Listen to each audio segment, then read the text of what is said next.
20 candle workbook explanation video series के इस भाग में हम ये समझेंगे कि लाइव मार्केट में 3 स्टेप से हम जब लाइव प्राइस फेच करेंगे तब ओपन इज हाई और ओपन इस लॉ कैसे कंसीडर करेंगे, 8 हाई और एट लॉ का फॉर्मूला कैसे बनाएंगे और एक्शन पॉजिटिव और एक्शन नेगेटिव कैसे कंसीडर करेंगे।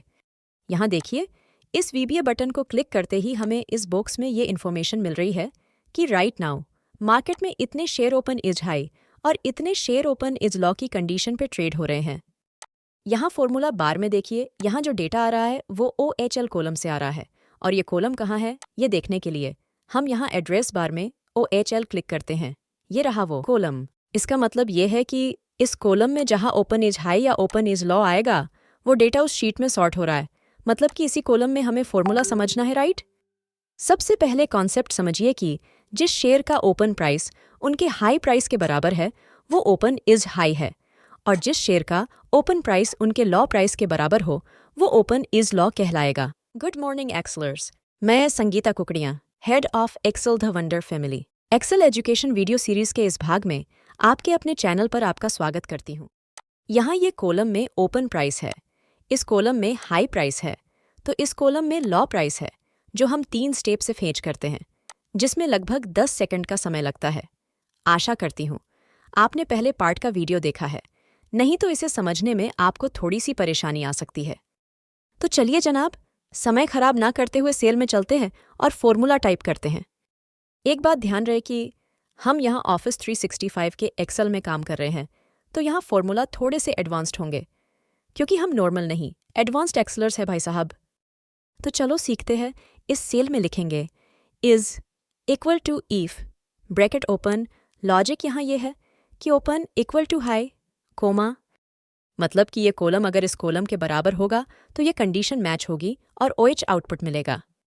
कोमा लगाएंगे और दूसरी कंडीशन ऐड करेंगे, फिर से लिखेंगे इफ ब्रैकेट ओपन, दूसरी कंडीशन ये है कि ओपन इक्वल टू लॉ, मतलब कि ये कॉलम यदि इस कॉलम के बराबर हो तो हमें OL आउटपुट मिलेगा। कोमा लगाएंगे तो ये फॉर्मूला हमें पूछेगा कि यदि ये दोनों ही कंडीशन मैच ना हो तो हमें क्या आउटपुट चाहिए, तो हम यहाँ लिखेंगे हमें ब्लैंक चाहिए। ब्लैंक का मतलब इस वर्कशीट में डैश है। अब हम 2 बार ब्रैकेट बंद करेंगे क्योंकि हमने 2 बार ब्रैकेट ओपन किया है। ब्रैकेट बंद करते ही ये देखिए, जहाँ जहाँ ये कंडीशन मैच हो रही है वहाँ वहाँ हमें OH या OL जवाब मिला है। पर ये क्या, यहाँ कुछ जादू करना पड़ेगा जनाब, क्योंकि यहाँ भी हमें OH मिला है जहाँ कोई डेटा है ही नहीं। तो उसके लिए हम ये कर सकते हैं कि अगर LTP ब्लैंक ना हो तो ही हमें ये वाला आउटपुट मिले, अगर LTP ब्लैंक है तो हमें आउटपुट भी ब्लैंक ही चाहिए। तो हम फॉर्मूला बार में जाकर एडिट करेंगे इफ ब्रैकेट ओपन, लॉजिक ये देंगे कि LTP not equal to blank comma. अब ये लॉजिक मैच होगा तो हमें यही वाला आउटपुट चाहिए, तो यही हमारा पहला आउटपुट होगा। अब फॉर्मूला के एंड में जाकर कोमा लगाएंगे। अब ये फॉर्मूला पूछेगा कि ये कोई कंडीशन मैच ना हो तो आपको क्या चाहिए मेरे आका। तो हम हमारे जिन से कहेंगे मैचिंग ना मिले तो हमें ब्लैंक चाहिए और ब्रैकेट बंद करेंगे। एक्सेल अल्लादीन का चिराग है दोस्तों, ये जिन बहुत स्मार्ट है और हमारे सारे आदेशों का पालन करता है। देखिए, अब जहाँ कंडीशन मैच होगी वहीं हमें हमारा आउटपुट मिलेगा और जहाँ डेटा नहीं है वहाँ हमें ब्लैंक वैल्यू मिलेगी। इस शीट में ब्लैंक का मतलब डैश है। चलो इस शेयर को क्रॉस वेरीफाई करें। ये शेयर में ओपन हाई या लॉ नहीं है। LTP में छेड़छाड़ करके देखते हैं क्योंकि यहाँ तो एरे फार्मूला है, इसलिए छेड़छाड़ करने के लिए हमें इस शीट में जाना पड़ेगा। इस शेयर में ओपन प्राइस की कॉपी हाई में करते हैं। लीजिए, ये ओपन इज हाई हो गया। यदि ओपन प्राइस की कॉपी लॉ में करेंगे तो ये देखिए ये ओपन इज लॉ हो गया। इस वर्कबुक में जिस शेयर का लेटेस्ट प्राइस ही उसका हाई है उसे एट हाई, और जिस शेयर का लेटेस्ट प्राइस ही उसका लॉ प्राइस है तो उसे एट लॉ कंसीडर किया है। ओपन इज हाई या लॉ से ज्यादा जरूरी डेटा एट हाई और एट लॉ है। दोस्तों, लाइव मार्केट में जब किसी शेयर में अचानक वॉल्यूम आएगा तो वो शेयर अपने हाई को तोड़ता चला जाएगा और इंट्राडे का हीरो बन जाएगा। मानते हो तो कमेंट जरूर कीजिए। जब भी कोई शेयर एट हाई पर हो तो उसके चार्ट में जाकर देखिए, यदि वॉल्यूम के साथ प्राइस में एक्शन है तो उस शेयर में जरूर कोई बात है। आज का हीरो यही शेयर बनेगा, ये लिख लीजिए। इस सेल में जब हम एट हाई या एट लॉ का फॉर्मूला टाइप करेंगे तो उसमें बफर भी ऐड करेंगे, क्योंकि कितने शेयर अपने हाई के नज़दीक है या कितने शेयर अपने लॉ के नज़दीक है। ये देखने के लिए हमने इस वर्कबुक में 2 कॉलम ऐड करे हैं जो मार्केट की दिशा तय करने में हमारी बहुत मदद करते हैं। इस सेल में देखिए, यहाँ क्या फॉर्मूला लिखा है। ब्रैकेट में high minus LTP bracket close divide by high price. ये जो जवाब मिला है वो ये बता रहा है कि ये शेयर अपने हाई से कितना % गिरा है। ये यदि 0.15% से कम होगा तो इस शेयर को हम हाई बफर जोन में इंक्लूड करेंगे। इसी तरह इस सेल में देखिए, ये जो फॉर्मूला लिखा है वो ये बता रहा है कि ये शेयर अपने लॉ से कितना रिकवर हुआ है। ये वैल्यू यदि 0.15% से कम होगी तो इस शेयर को हम लॉ बफर जोन में कंसीडर करेंगे। एक बार इन चारों सेल में देख लीजिए। हम इस फॉर्मूला में इन चारों सेल का उपयोग करने जा रहे हैं। जो शेयर एट हाई होगा उसमें अब साइड डबल एरो आउटपुट लाएंगे। जो शेयर एट लॉ पर होगा उसमें हम डबल डाउन साइड एरो वाला आउटपुट लाएंगे। और जो शेयर हाई बफर जोन में होगा उसमें सिंगल अप साइड एरो। और जो शेयर लॉ बफर जोन में होगा उसमें हम single down side arrow output लाने वाले हैं। और हमारी बफर वैल्यू ये सेल है जो 0.15% रखा है। इसे हम मैन्युअली घटा या बढ़ा सकते हैं, पर यही वैल्यू मैं हमेशा से रखती हूँ। अब फॉर्मूला लिखते हैं is equal to IFS bracket open. यहाँ हम 4 कंडीशन देंगे। पहली कंडीशन ये है कि ये सेल यदि 0 है तो ये वाला सेल हमें आउटपुट में चाहिए, कोमा। दूसरी कंडीशन ये रहेगी कि ये सेल की वैल्यू यदि बफर वैल्यू से कम हो तो ये सेल हमें आउटपुट चाहिए। तीसरी कंडीशन लगाने के लिए कोमा लगाते हैं। तीसरी कंडीशन ये रहेगी कि ये सेल यदि 0 हो तो ये वाला सेल चाहिए, फिर से एक बार कोमा लगाएंगे। चौथी कंडीशन ये रहेगी कि इस सेल की वैल्यू यदि बफर वैल्यू से कम हो तो ये वाला सेल हमें आउटपुट में चाहिए। अब एंटर दबाते हैं। इफ्स फॉर्मूला में हमने यहाँ 4 कंडीशन दी है। इसमें हम 100 से ज़्यादा कंडीशन भी दे सकते हैं। इसका स्टेटमेंट भी बहुत आसान हो गया है।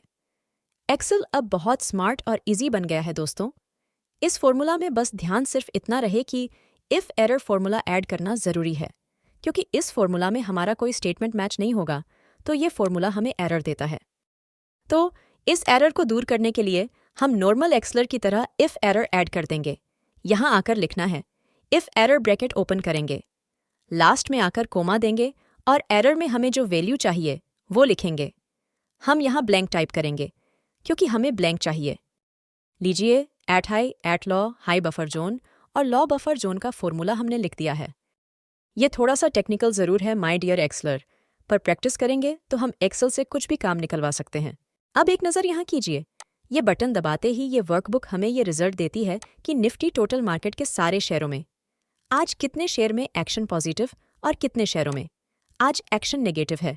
ये देखिए, इन शेयरों में लेटेस्ट 1 महीने का सबसे बेहतरीन परफॉर्मेंस आया है और ये बटन दबाते ही वो शेयर मिलते हैं जिसमें पूरे महीने का सबसे खराब परफॉर्मेंस आया है। इस सेल में इनका फॉर्मूला देखेंगे तो हमें पता चलता है कि इस कॉलम में जो टेक्स्ट आएगा वो उस कॉलम से आएगा जिसका नाम है एक्शन। यहाँ एड्रेस बार में जाकर एक्शन लिखते ही एक्सेल उस कॉलम में जंप कर देती है। हम यहाँ ये फॉर्मूला समझते हैं। कॉन्सेप्ट ये है कि इस सेल में आज यदि लेटेस्ट 1 महीने की सबसे अच्छी परफॉर्मेंस है तो एक्शन पॉजिटिव आउटपुट लाएंगे। इसी तरह अगर इस सेल में महीने की सबसे खराब परफॉर्मेंस हो तो एक्शन नेगेटिव आउटपुट लाएंगे।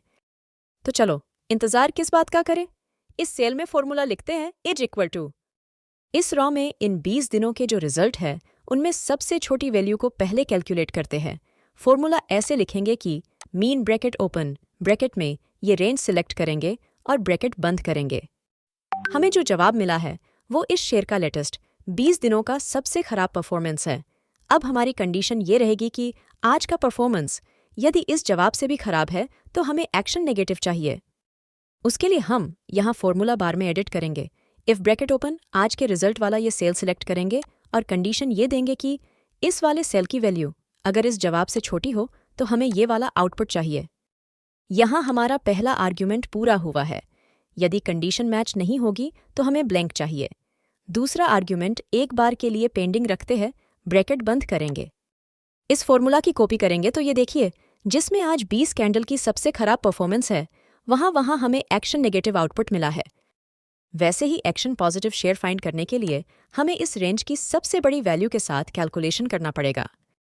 यहाँ ब्लैंक में हम एक और इफ कंडीशन ऐड करेंगे। इफ ब्रैकेट ओपन, ये सेल सिलेक्ट करेंगे जिसमें आज का रिजल्ट फेच हो रहा है, और कंडीशन देंगे कि ये वैल्यू यदि इस रेंज की सबसे बड़ी वैल्यू से बड़ी हो तो का कैलकुलेशन करेंगे, और यहाँ सबसे बड़ी वैल्यू पाने के लिए लिखेंगे मैक्स ब्रैकेट ओपन, यही रेंज सिलेक्ट करेंगे और मैक्स का ब्रैकेट बंद करेंगे। अब कोमा लगाएंगे। ये स्टेटमेंट ट्रू हो तो हमें आउटपुट में ये वाला सेल चाहिए, नहीं तो हमें ब्लैंक चाहिए। अब ब्रैकेट बंद करेंगे। ये लीजिए, जहां जहां हमें एक्शन पॉजिटिव रिजल्ट मिला है उसे देखते हैं। ये देखिए, ये सेल में आज का ये जो परफॉर्मेंस है, ये इन 20 कैंडल का सबसे बेहतरीन परफॉर्मेंस है, तो यहाँ हमें एक्शन पॉजिटिव आउटपुट मिला है। 20 candle workbook explanation video series के पहले, दूसरे और तीसरे भाग में और इस चौथे भाग में हमने इस मैचिंग शीट के इन सारे कॉलम के फार्मूला हमने कैसे बनाए हैं ये सीखा है। अब इस व्यू शीट में सिंगल क्लिक में कोई भी डेटा कैसे बुलाते हैं ये सीखना बाकी है। उसके लिए आप ये वाला वीडियो क्लिक कीजिए। ये 4 वीडियो में जो फॉर्मूला सीखा है उनका उपयोग इसी शीट में होता है। इस सारे समुद्र मंथन का अमृत तो ये वाली शीट है दोस्तों। लाइव मार्केट में सारा डेटा फेच करते वक्त हमारी ये वर्कशीट इसी शीट में एनालिसिस करती है। अल्लादीन का ये होशियार जीन हर एक एनालिसिस आधी सेकंड में करता है, तो ये वीडियो आप ज़रूर देखें।